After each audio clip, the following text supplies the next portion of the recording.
So I'm Christoph Huber, 41 years old, born in Austria, and mainly I'm a big fan of racing.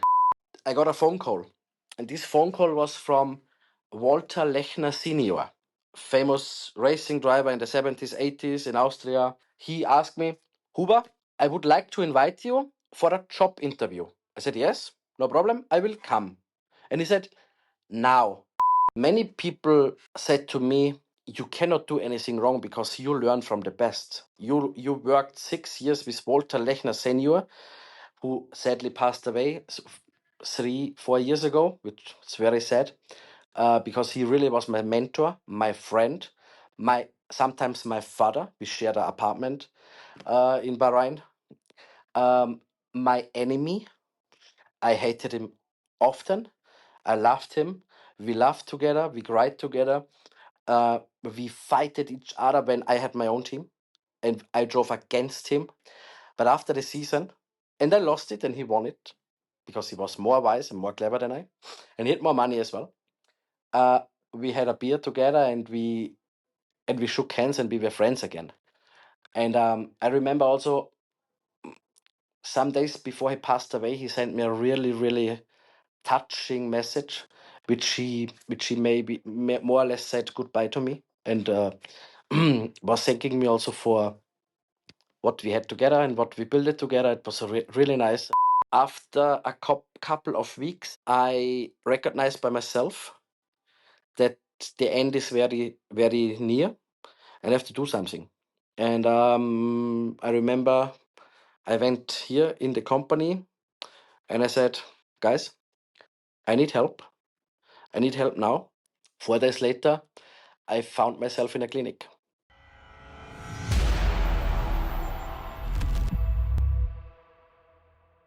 Hello and welcome to the latest episode of Georgie's Stripping the Dipping podcast. I'm your host, F1 Black.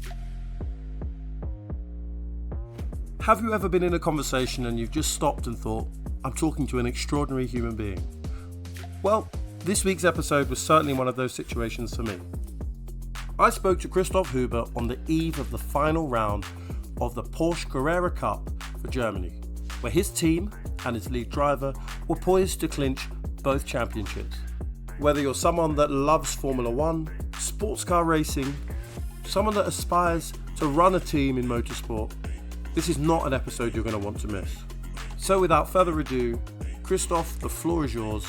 How are you? Hello, thank you very much for inviting me, and I'm very proud to be part of the show. I'm very fine, very good.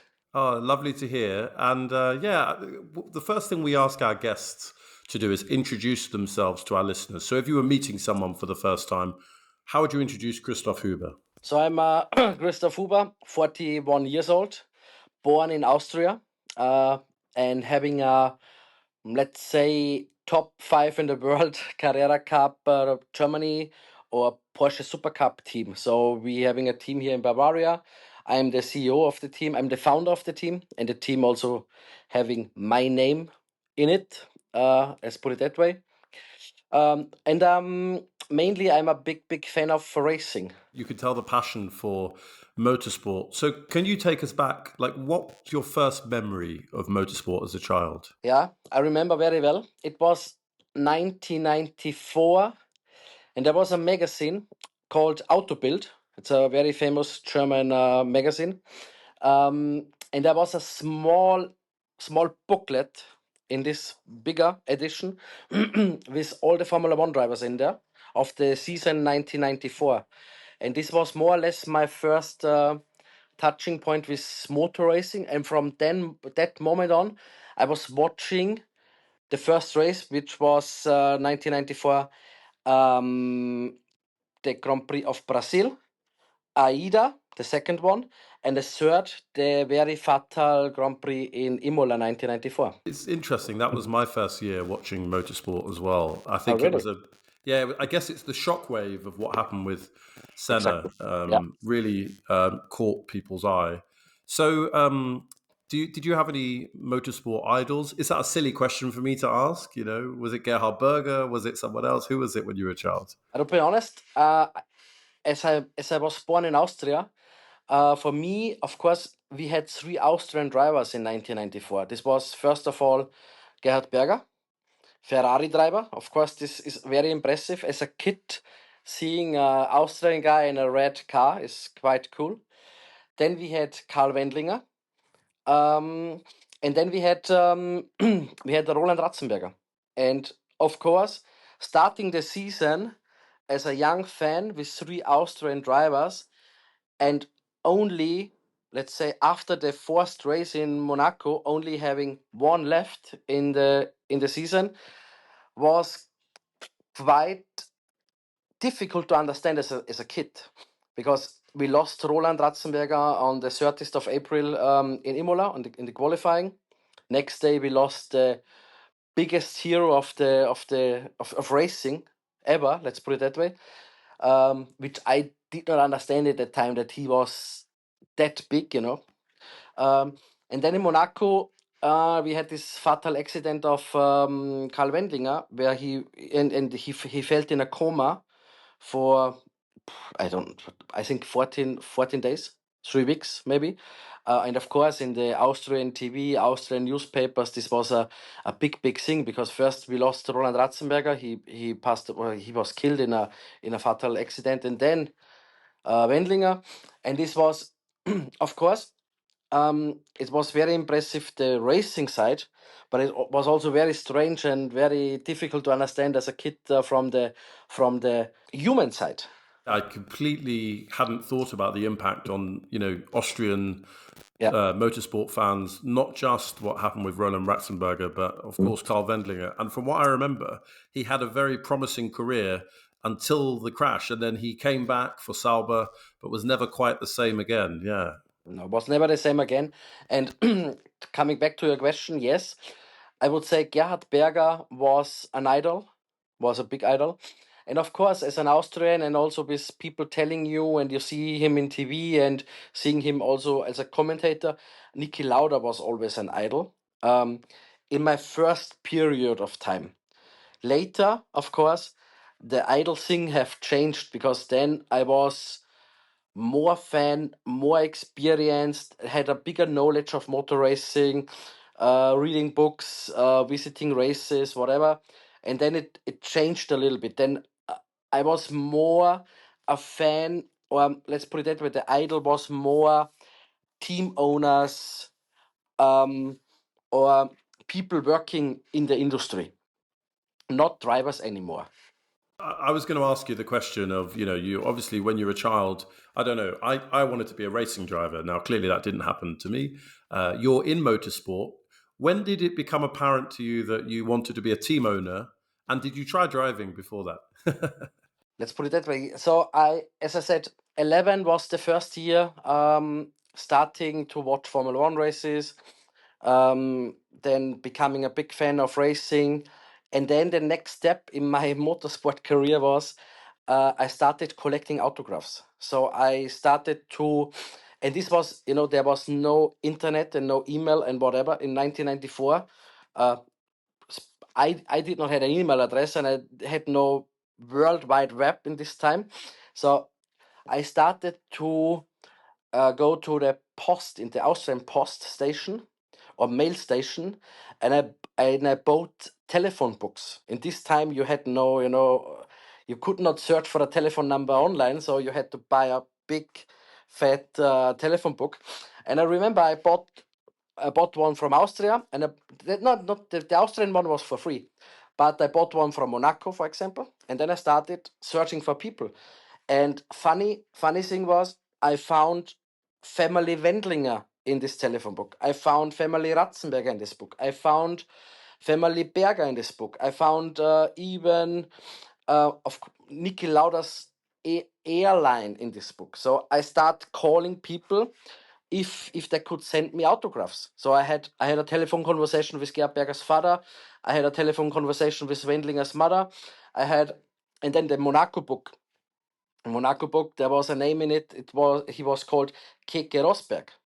So I called Keke Rosberg, and his first question was, why the beeps, you call me, and from where you have my number? And I said, from the telephone book. And he said, really? It's in the telephone. I said, yes, I have a telephone book from Monaco and there is a number in. And then he said, okay, what do you want from me? And I said, I'm 14 years old, because this was already when I was, let's say, 13, 14 years old. And I said, I'm 14 years old, I'm a big fan of racing and I would like to have an autograph. And he said, okay, I send you one, but promise me you'll never call me again. I said, okay, that's a deal. So, and then, you know, I started to send letters to the team, send letters to the drivers, send letters to people, journalists, TV presenters, whatever. And I started to collect and get a really big collection of autographs from Formula One drivers, plus non-Formula One drivers like Le Mans, IndyCar, Super Touring Car, DTM, GT1, whatever. And my only interest in this time was um, reading about racing, watching whatever I found in TV, because there was no YouTube, there was normal TV, um, and sending letters in the whole world, plus calling random people, sending me something. And this was my main project in this age. And the second project was I also had to go to school a little bit. So some let's put it that way, my parents forced me to go to school, and I used the time in school to write my handwritten letters to all the to all the racing drivers. So I was very bad at school, but I was very successful getting autographs and having a big collection. Yeah, and suddenly, and I started to travel with 14, 15, 16 years. I started to travel around not around the world, but let's say throughout Europe, as a young boy, and waiting in front of hotels, waiting in front of or in the gate of the paddock. In this time, it was a little bit easier to enter without accreditation. So at a Formula One Grand Prix, you could even go to the main gate without any ticket, so it was a bit easier. So and then I started traveling to the racetracks and collecting autographs in person. And I would say in the age of 18, I met during my autograph collection or collecting autographs, I met a guy who had a company producing limited slip differentials, drive shafts, whatever is transmission for racing cars. And we found out that his company is on the German side, and I was, living in the Austrian side, but on the border. This was very close to the border, and his company was maybe 20 minutes from the house of my parents where I lived. And we spoke a little bit, and he said, yeah, he built this company and he's looking for employees. And he asked me what I am doing. I said, yeah, I'm now a trainee in an office. So I'm doing, selling, buying, steel, left, right, going to the school still. And he said he's looking for somebody in his office because he have nobody in his office, and he would give me a chance. And I said, okay, but I also had a very good offer from the company I was working already as a trainee to stay there and have a, a very good job and a very stable career maybe. And then he said, okay, but you can come and you can work 1 week and you can try how you like, this kind of environment. And I went there, and I was working as a trainee in a company with almost 400 people. Big company, huge company with a structure.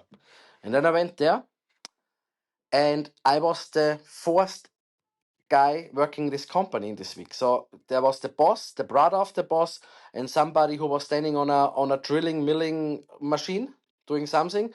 And I was more or less the guy who should handle the office. There was no system in the company, not at all. It was more or less everything handwritten, everything with talking to each other, no structure. But in this week, when I had my my week to try the job, let's put it that way, I had people on the phone like Roberto Ravaglia, touring car world champion 1988. I had guys on the telephone like Schnitzer, a very famous racing team in the 80s, 90s, early 2000s of touring car. Paul Belmondo, an ex-Formula One driver, which his father was a very, very famous actor in France. People like this. And I thought, phew, usually I'm hunting these people, collecting autographs from them. Now I have them on the phone and they want something from me. They want to buy products which this small company is producing and developing. And already after one day, I knew for myself, this is what I want to do.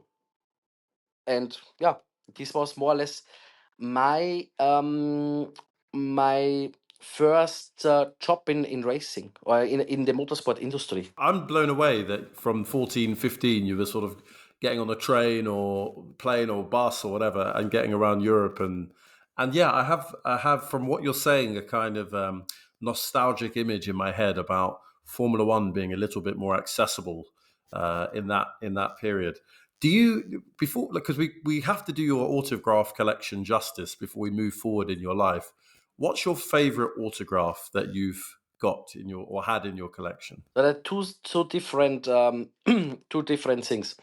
One is my favorite autograph I collected by myself, and then of course there was no eBay in this time, so you had letter contact with other collectors around the world, and they had machine typing lists, machine typed lists, which they have double and which they change with you.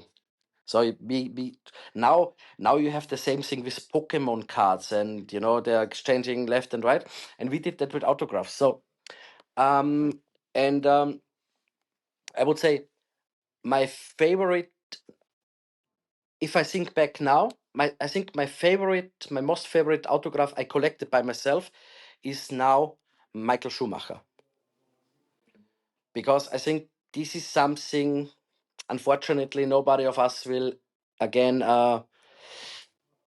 Nobody will have the chance again to do that in person, to be honest. It's Michael Schumacher. Also, of course, Niki Lauda.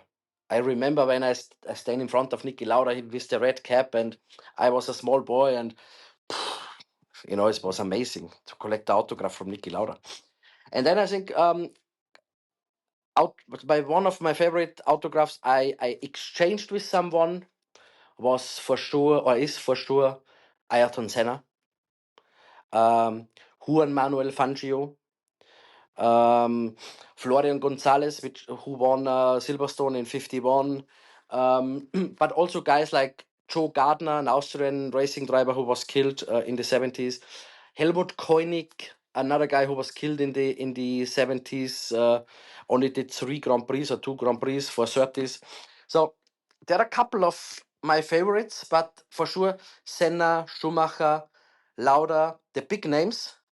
Um, my favorite ones, but there are also, if I would look through now the folders, which some I still have and some I gave away, unfortunately, we would find maybe also some names which are not very common, like Prince Bira was a racing driver from Thailand in the 50s, which I also like. But yeah, it's a wild mix. I cannot really answer what is my really favorite, but there are a lot of favorites. Yeah, I feel like I've asked a very kind of one-dimensional question to something that in your head has many different variables. So yeah, apologies for trying to squash it all down.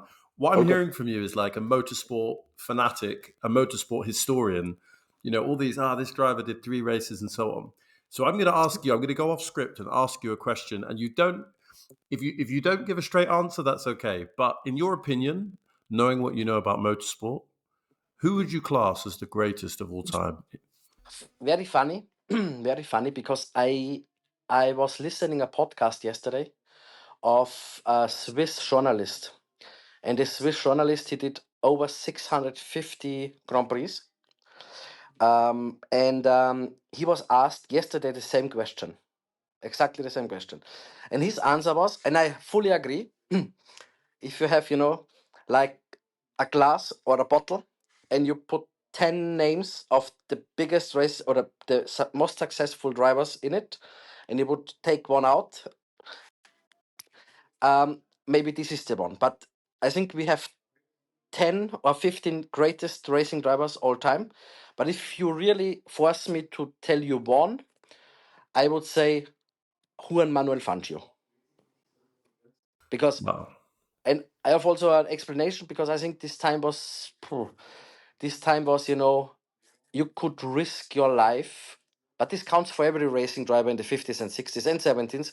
You risk your life every second on the racetrack, because you never know what happens with the car, with the spectators, with the track, with whatever. And I think winning so many championships and in this dangerous period of racing is very special. And because later on, and maybe this also counts for Fangio and the other guys, but later on, if you see Senna in 1988, McLaren won 15 races out of 16. So it was only a question about, is Prost or Senna winning this championship?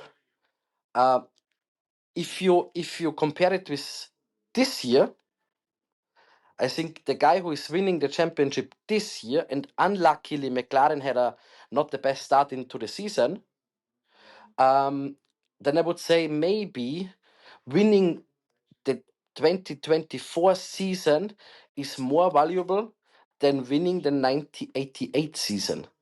And I know not many people will be happy what I'm saying, because of course Senna is a legend, but I think in this season we already have 6 different Formula One winners, something like this. So the quality of nowadays and I think is very high, and I think it's maybe to rate this season higher than 88 is not so wrong. Yeah, I'm now adding up all of the winners we've had so far. We're recording this podcast in the sort of second break of the season where the Chinese Grand Prix should have been. So yes, both Mercedes drivers have won. So that's 2. We have Verstappen has obviously won. Both McLaren drivers have won. That's 5. Now, I know Leclerc won Monaco and he won Monza. Has Sainz won this season? Can't remember. Yeah, Yeah, I so think that's so. 7. We're on 7. 7, huh? So there we are. Yeah. Amazing, huh? Amazing. It's mega. I cannot remember a season where we had 6. Doesn't matter if it's 6 or 7. We had 6 or 7 different Formula One winners. It's cool, really Yeah, cool. I want to say it was something like 2012. We started off and we had a different winner every race, including, if I'm not mistaken, Pastor Maldonado won the European Grand Prix or something like that. And it was crazy. Barcelona, yeah, it was Barcelona. Barcelona, that was it. Yeah. Yeah, yeah, yeah. And after the race, the Williams garage was on fire. On real fire and on On real fire. metaphorical fire. Yeah, Yeah, yeah, on real yeah. fire.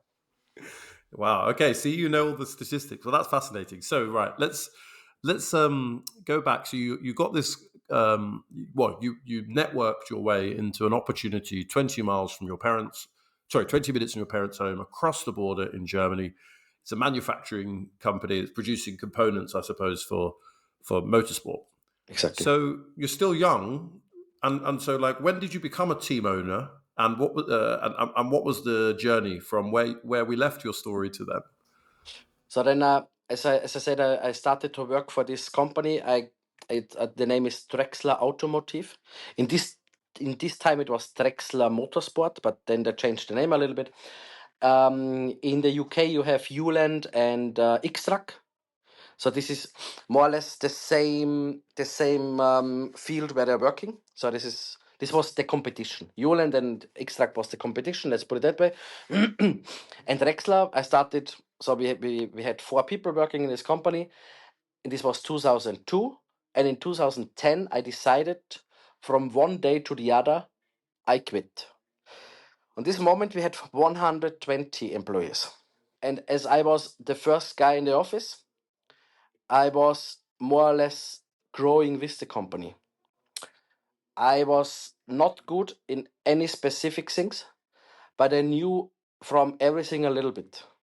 So that means I was more or less the right hand guy of the boss in whatever we did, starting with creating a website, starting with buying a laptop and having an email address, building a sales team and doing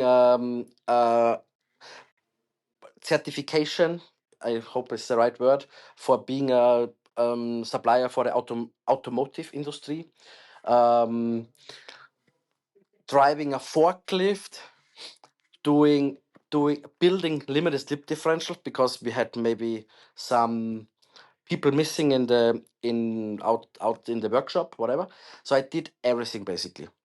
And I was growing with the company because I knew everything and I had everything a little bit under my control.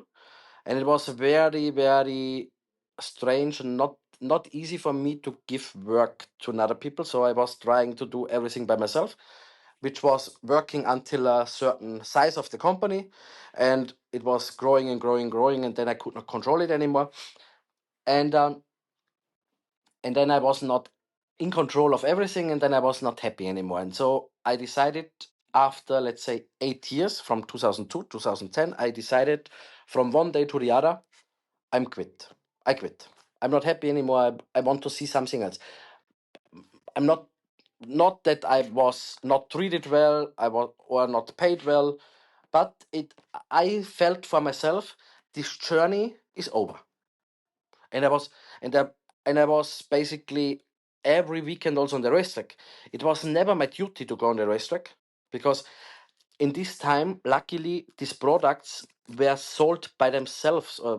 So there was not really big marketing or big promotion to sell the products, but the products were so good in this time, and still I think uh, that everyone in touring car, in Formula 3, wherever, they want to have our products. This was the hottest thing you can get in this time in racing. If it was allowed regulation wise, everybody wants to have it. And the same was also counting then for the automobile industry, like AMG Mercedes, Alpina BMW, the KTM. Everybody have wants in this time. Everybody wants to have a Drexler limited slip differential. So, and there was no need to go on the racetrack, but I was going every weekend to the racetrack, presenting the company. Of course, I brought the company a little bit more customers, and I met here somebody and here somebody, and I tried to present the company. Let's put it that way.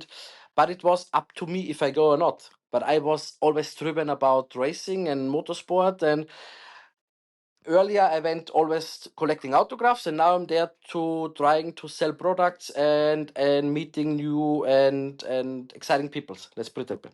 In 2010, the story ended. I quit, and more or less I was left over after this day when I quit without a job because I did not look for anything because I thought, okay, I worked a lot. I need a break. Maybe for 2 3 months I do nothing, and then I think about what I could do next. But on the first day when I was without a job, I got a phone call, and this phone call was from Walter Lechner Sr. So the old legend Walter Lechner, famous racing driver in the 70s, 80s in Austria, and a very successful team owner in mainly in Porsche Mobile One Super Cup. This time winning everything with Rust and Molen and a lot of other drivers. And this Walter Lechner, which I knew already because I was first of all I was collecting autographs from him. Second of all, of course, he was a customer when I was at Drexler. He asked me, Huber, is it true you are not with Drexler anymore? You have no job in the moment. I said, yes, since yesterday, I have no job anymore. Okay, he said, I would like to invite you for a job interview. I said, yes, no problem, I will come. And he said, now. And I said, now? And from my hometown to Salzburg, it's, let's say, 2 hours. And he said, yes, now. And I said, okay, then I'm with you in 2 hours. So I jumped in my car, I went to Salzburg, And after two or 2.5 hours, I was sitting in Mr. Legend Walter Lechner's office, and he was explaining me, let's say in 8 hours, how bad the job is he wanna give me. And I said, fantastic, exactly this is what I wanna do. Because he offered me, first of all, he was in his second season of Porsche GT3 Cup Challenge Middle East. So he founded in 2009 a championship in the Middle East, a Porsche championship, a one-make series like Super Cup, Carrera Cup, whatever, but in the Middle East. Bahrain, Saudi, Dubai, Abu Dhabi, and a little bit later with also Qatar. And he said, first year is over, second year is starting now. I need someone like you, and I hope you're the right guy, to help me to manage and organize this championship. And this was, like a dream is coming true, because organizing a championship is, one step closer what I maybe wanna do in my future. Because what is higher than managing a championship? Was quite cool. And then he said, okay, are you agree? I said, yes, I agree. Then he said, okay, now you can go home and please come back tomorrow with your luggage, because tomorrow we fly to Dubai. I said, okay, cool. Okay, I went home, went again next day in the morning to Lechner, to Salzburg, jumped in the airplane, and some hours later, we ended up in Dubai. And so my job in the Middle East started. I'm trying to think, because I don't know if I believe in fate. Maybe I do, maybe I don't. But if you hadn't decided to quit on day 0, and if he hadn't found out between then and day 1 that you didn't have a job, and then he didn't pick up the phone, wow. What do you think happened? Did he call your old company and they say, oh, how do you know? No. How did he know? The following thing happened. My parents went on an airplane. And my parents have nothing to do with motorsport. Zero, zero, zero, zero. My father was a welder in a company, steel welder, and my mother was working as, let's say, right hand woman at a doctor. I don't know the right word in English. Not a nurse, but managing. Yeah, administrator or something like Exactly. So they have nothing to do with motorsport. But they jumped in an airplane the day before, coming back from Mallorca, and there was a guy sitting one row before them, in front of them, and there was on his shirt was written Walter Lechner Racing. And my father or my mother, they tipped on his shoulder and they said, do you have something to do with Lechner Racing? And he said, yes, I'm Walter Lechner. And then I said, maybe you know my son. He was working for Drexler. And I said, and he said, was working? And they said, yeah, he quit. And I think it was his last day yesterday or tomorrow or days before, whatever. And I said, interesting. What is he doing? And my parents said, nothing. And he said, okay. And this was more or less this conversation. And then this was the reason why he found out that I have no job anymore. And I was not looking actually for a job, but he found out I have no job and he called me.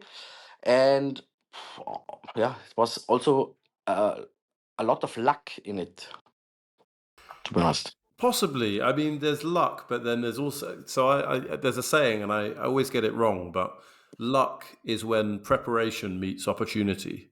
So clearly, if you'd driven to Salzburg and not been very impressive, you wouldn't be becoming the head of the championship in UAE. So I was not, let's put it that way, I would not call me the head, because the head was always Walter Lechner. of course. But let's say my job title was one time general manager, then the year after it was sporting director, and then back to so we never found the right subscription for my job, but I was next to Walter, I was the head, yeah. Okay, well, I'm glad you corrected that, and I apologize, Walter, for any. All good, all good, all good. No. So how long you spent? Did you say you spent 3 years there, or how long were you spending there in the Middle East? In total, I started with Walter Lechner in 2010, and this Lechner story ended in 2016.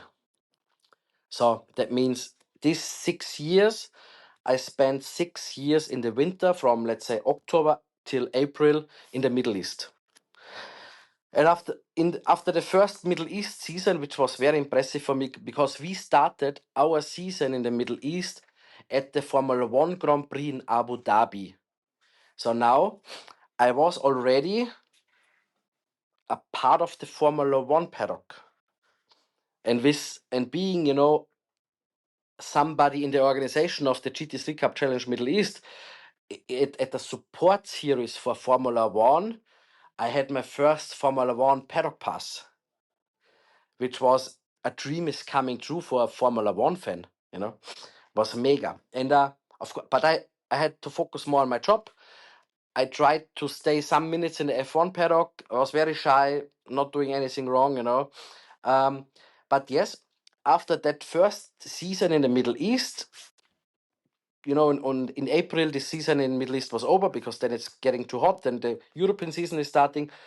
I said to Walter, but what I'm doing in the summer? And he said, yeah.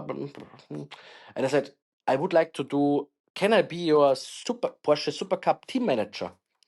And he said, yeah, that's a good idea. So then I started to be in the summer the team manager of Lechner Racing in the Porsche Super Cup, which also was a dream coming true because now I had 8 weekends as a Formula One support race, and I spent at least 8 weekends every year in the summer next to a Formula One paddock.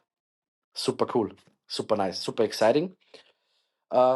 After that season, the next Middle East was starting, then another Super Cup, and then I had a plan, and I said, Walter, and he know it anyway, but I was pushing him. There was also the Porsche Carrera Cup Germany. So most of our drivers who drove for Lechner and Super Cup did Porsche Carrera Cup Germany, but with a different team because Lechner was not doing Germany. So and then I really, really pushed Walter Senior a lot, and I cried a lot. Please, please, please, and please, please, please, let me do that. Let me do this project and this and that. And he was really against it from the beginning. And he said, okay, you can do it, but you have to do it more or less by your own. And if you sorry if I say something wrong, because since last week in where was it, in Azerbaijan? Yeah, yes, it was Azerbaijan, the Grand Prix, yeah. Yeah. So Max. exactly, Max Verstappen. So, but then he said, but if you fuck it up, it's your problem. I'm not so supportive because we have our Super Cup project. We are very successful. We are very good in Super Cup. And I also, if we do it in Carrera Cup Germany, we also have to do it in a proper way. And Huber, I'm not spending that much time and money in this project, so you have to fix it. And I did it in 2012. The first time I found by myself a big sponsor. I found a driver who brought some budget. This driver is now a DTM driver. So an Austrian DTM driver. There are not many. And the second driver was Michael Ammermüller. So the ex-Formula One test driver, Red Bull Formula One test driver. And he was in his, let's put it that, he was starting to do Porsche Carrera Cup, Super Cup. So he was not on the highest level in this championship first year. But I had 2 really good drivers and we did a decent and good job. And so everything went well. And from this moment on, Lechner was a part of Carrera Cup Germany plus Super Cup for many years, which was nice because it was a little bit my baby, and I more or less motivated Walter to be part of this Carrera Cup Germany. So in total, we did 3 championships. In the winter, the Middle East Championship, in the summer, the Porsche Super Cup and the Carrera Cup. And after 6 years, it's starting to feel a little bit boring. And also the same like the Drexler story, from one day to the other, I thought, hmm, I need to have my own team. And this was really, there was no long-term plan. This was coming from one day to the other. I had a bit of an argument with Walter the day before, maybe. Um, and then I decided that I do my own team. And some days after I made the decision for myself, I said to Walter, I want to found my own team. There are two ways we can do it. First way is you help me and we stay friends. You're not helping me and we're not friends anymore. We had big fights for a couple of days, maybe 2, 3 weeks. We had big fights, and he was not happy, and I understand why, because I would be also unhappy if somebody of my employees, my guys, my team members here would come in and would say, "Do my own team from next year on," and blah blah blah. I also would be unhappy. Um, but then suddenly he decided he will help me. I founded my company. I found a workshop. And he helped me in with two very important things. First, he gave me his name. So that means in my first year as a own team, he gave me the name Lechner. It was called in the first year Lechner Huber Racing. And with Lechner in my team name, it was not so difficult finding drivers because Lechner was and still is state of the art in Porsche One Make Series racing. And the second thing was he gave me the opportunity in the first year to rent cars, a second car, tools, equipment, whatever I need to start, except from the race trucks, from the big trucks and the tractors, except from everything I could rent or I could buy for a fair price. And this was more or less, this was beginning of 2016. I decided this in March, and the season started in mid of April.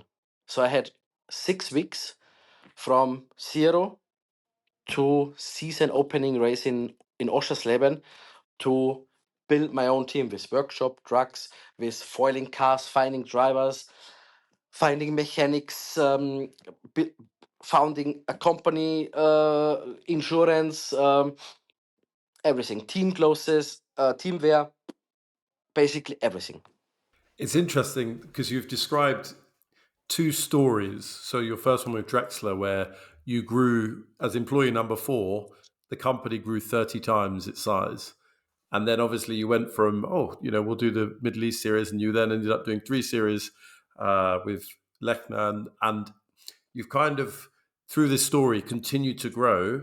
And when you said, so in English we'd say, which is a compliment, but some people don't think so, a jack of all trades, master of none, which basically means you know a little bit about everything. And it sounds like you then use that to become a team principal. So I suppose my question to you is, what is the main attribute to being a successful team principal? I cannot answer that because I'm not a successful team principal so far.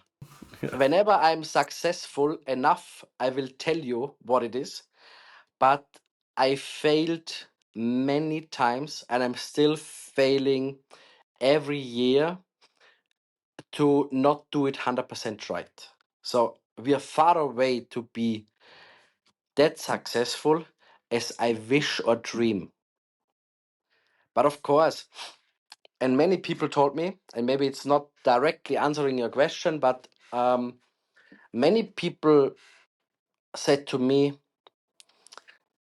you cannot do anything wrong because you learn from the best. You worked 6 years with Walter Lechner Sr, who sadly passed away 3, 4 years ago, which is very sad, because he really was my mentor, my friend, my sometimes my father. We shared an apartment in Bahrain. My enemy. I hated him often. I loved him. We laughed together. We cried together. We fighted each other when I had my own team, and I drove against him. And we won the 5 first races in this season, and he lost 5 races in this season against me. We fighted like hell at the race director. We did not even look at each other. But after the season, and I lost it and he won it because he was more wise and more clever than I, and he had more money as well. Uh, we had a beer together and we shook hands and we were friends again. And I remember also some days before he passed away, he sent me a really, really touching message, which he maybe more or less said goodbye to me, and was thanking me also for what we had together and what we built it together. It was really nice, and but yeah, many people said to me, "You cannot fail because you learn from the best." And you cannot do any mistakes because you've seen everything. You worked with Lechner, you know exactly how it works. You cannot make any mistakes. But honestly, if it's your own company, it's your own money, if it's your own responsibility, it's a completely different story from being an employee to having the head on yourself, you know. So tell me, two questions. The first one is because you said you haven't done it perfectly yet. So that means your vision, your aspirations are for perfection. So, number one, is it easy to work for Christoph Huber? And secondly, you described the change in being a team owner versus being an employee. How does that play with your health or with your stress and your blood pressure and so on? That's a good question. Is it easy working for or with? I never say for because we always work. They're always working with me and not for me. I would say it's very easy working with me because I would say I have an open ear for everyone, and usually I try to to do everything my people are happy, except of money. No, I'm joking. But yes, I think it's easy working with me as long you are having the same passion and you are not trying to cheat me or you're not trying to. The the most important thing in this company and in this industry and in this what we are doing is you have to do it for passion. If you're only coming doing and you do it only for money, you will fail very quick because the job is too exhausting, is too hard, only to do it for money. Because we never could pay the people that amount of money they would deserve.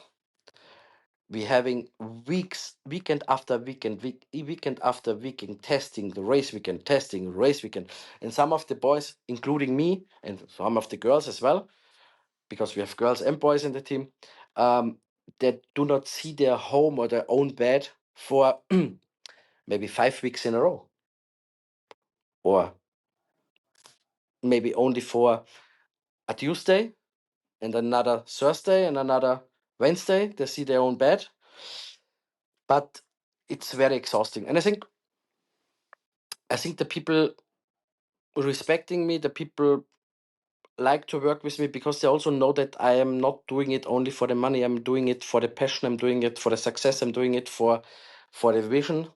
And and these people which I have here, they're really loyal, and I'm very proud of these people. Not only my fixed employees, also the freelancers. We're also having a bunch of freelancers, and they're very loyal. They're also already working since years for me. Yeah, this is the answer for the question one.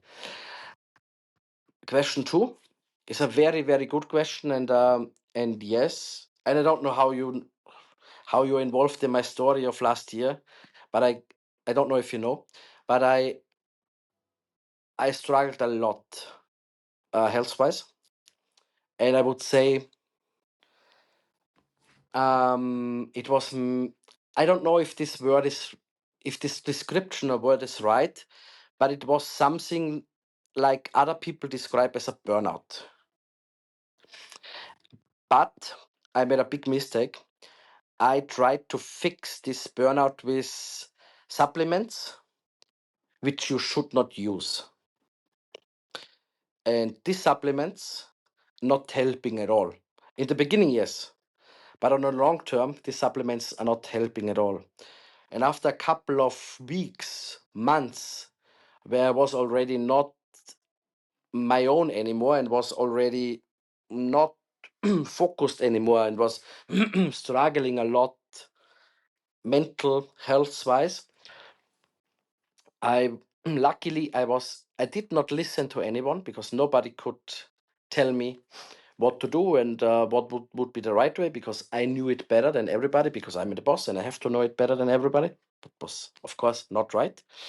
But after a couple of weeks and a couple of weeks or maybe months, I recognized by myself that the end is very, very near and I have to do something. And I remember I went here in the company and I said, guys, I need help. I need help now. And I need the help from external peoples. If I have no external peoples to help me, then I think it will be not a good end. And 4 days later, I found myself in a clinic for without my phone, without my laptop, without media, without TV, without money. And I found myself in a clinic drawing pictures, drawing flowers and animals, going for a walk with alpaca and with dogs,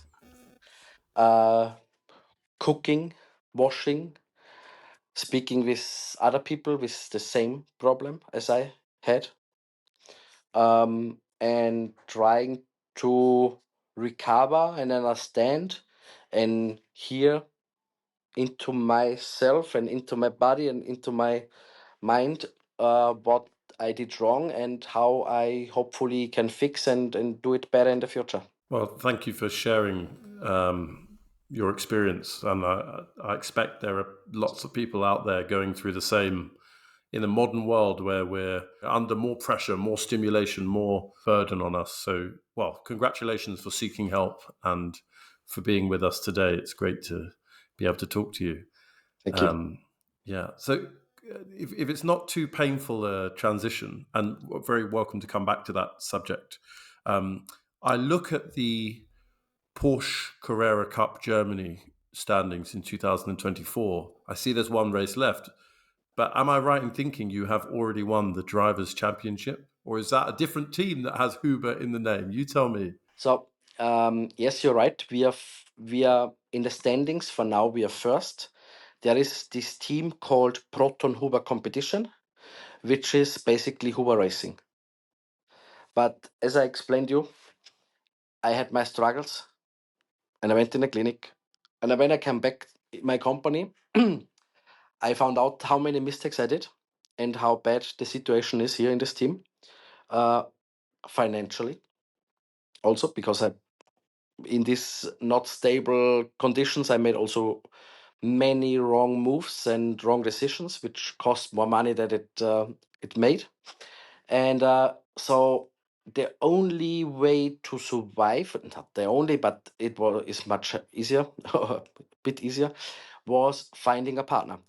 In Proton competition, Christian Ried was very kind and was interested to join our team and helping us. And so this is the reason you find in these standings the name Proton Huber Competition, which is basically Huber Racing, but we merged with Proton. The driver who is first is Larry Tenforde, and we have 35 points more than Harry King. We are not champion, so in not yet, but we have 35 points more than Harry King. And in Hockenheim, and this race is in 11 days, let's put it that way, something like this, there are 50 points to make. So the chances to lose is less than the chances to win. Let's put it that way. Yeah, I didn't see that there are 2 rounds in the weekend, so that makes sense. Well, Exactly. There is a Saturday race and a Sunday race in Carrera Cup Germany. well, best of luck. And what's interesting to me, because I was also looking at then the Mobile One Super Cup, and so Larry doesn't race for you in the Mobile One Super Cup, but he's winning that as well. So is he just a super driver? Yeah. There is Yeah. a rating, an international rating about racing drivers. I cannot remember who is doing that, but there is a top 10 in the world. Of this top 10, I think there are 9 Formula One drivers, and on position 6 or 5 is Larry Tenforde. So there is a statistic of performance of racing drivers, and Larry is 6th all over the world. He's the superstar, the Porsche One Make Series superstar.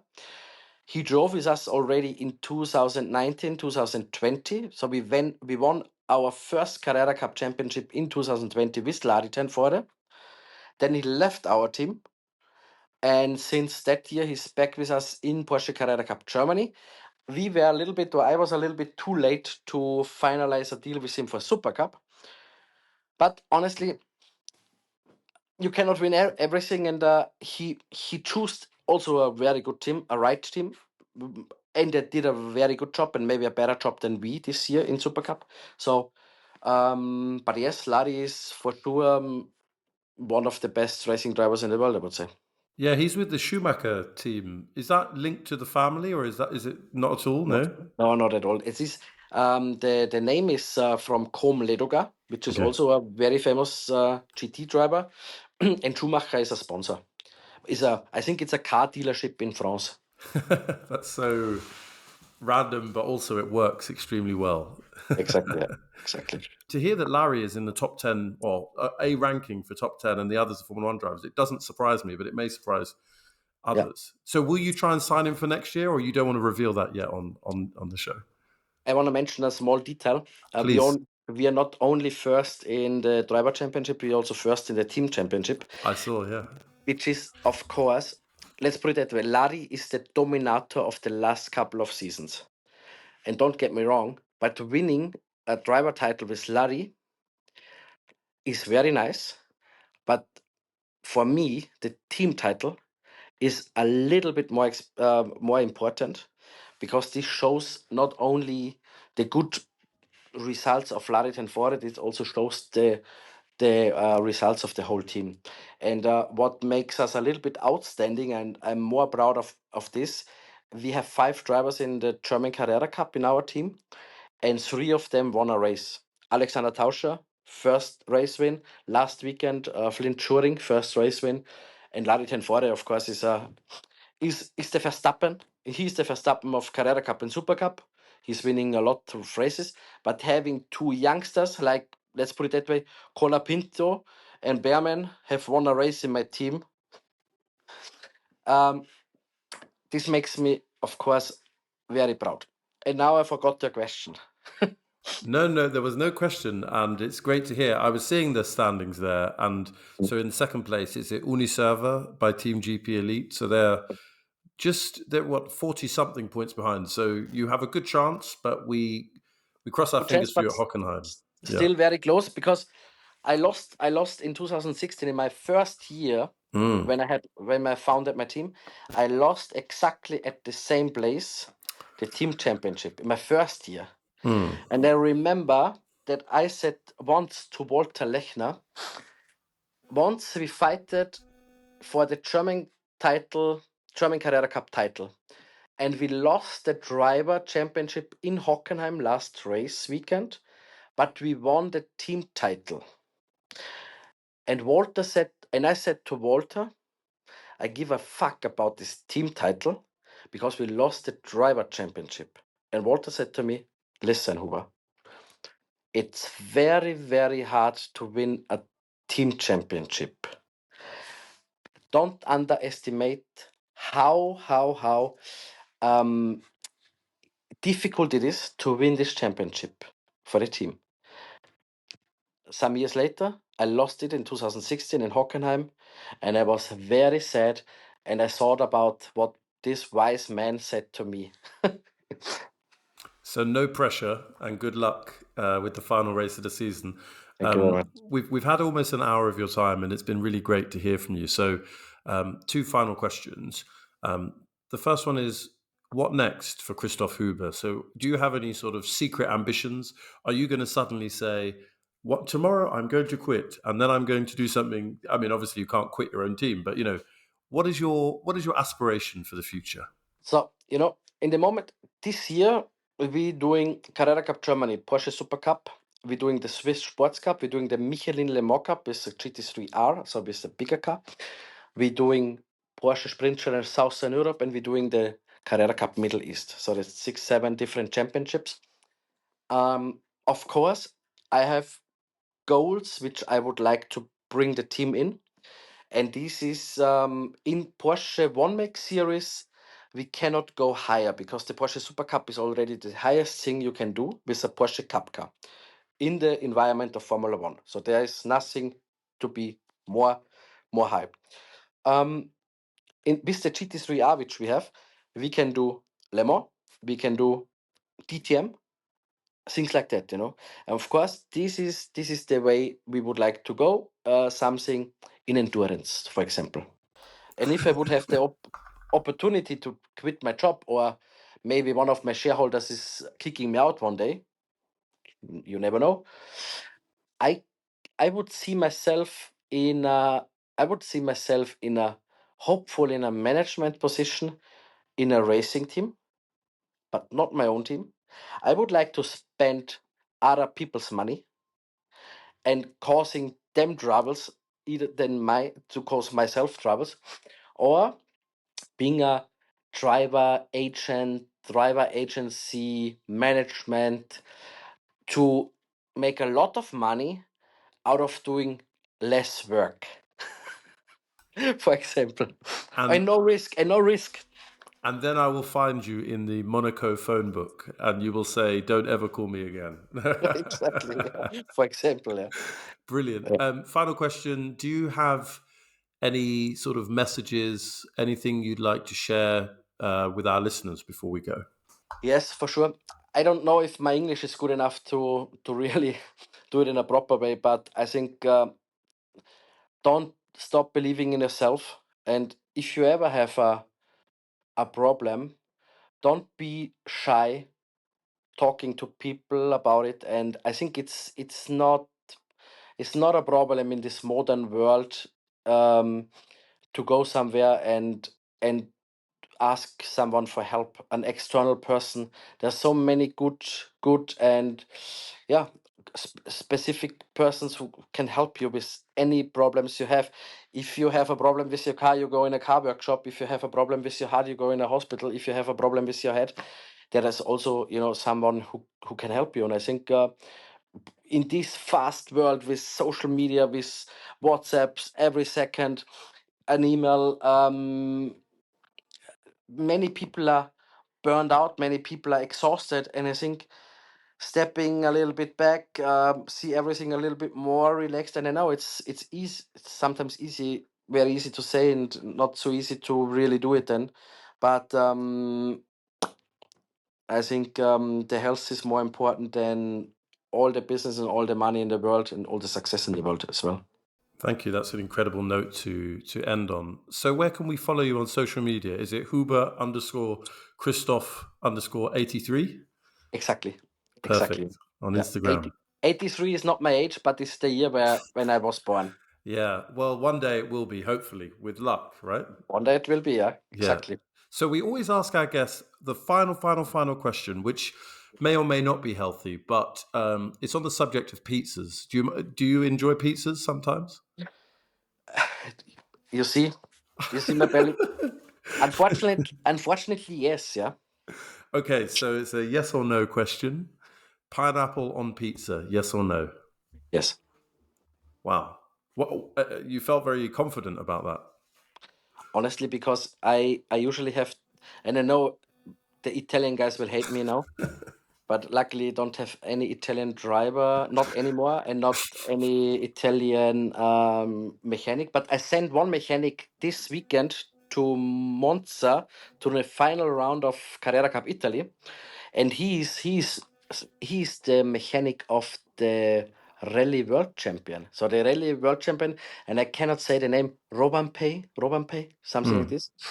And he's doing this car. So maybe they will hate him now. But there are two favorites pizzas. This is pizza tono with tuna, or also the pizza Hawaii with pineapple. Wow. You're one of the few guests that says it's their favorite. Lots of people would accept it, but that's brilliant. I think most of the people are not brave enough to say that they like it. Exactly.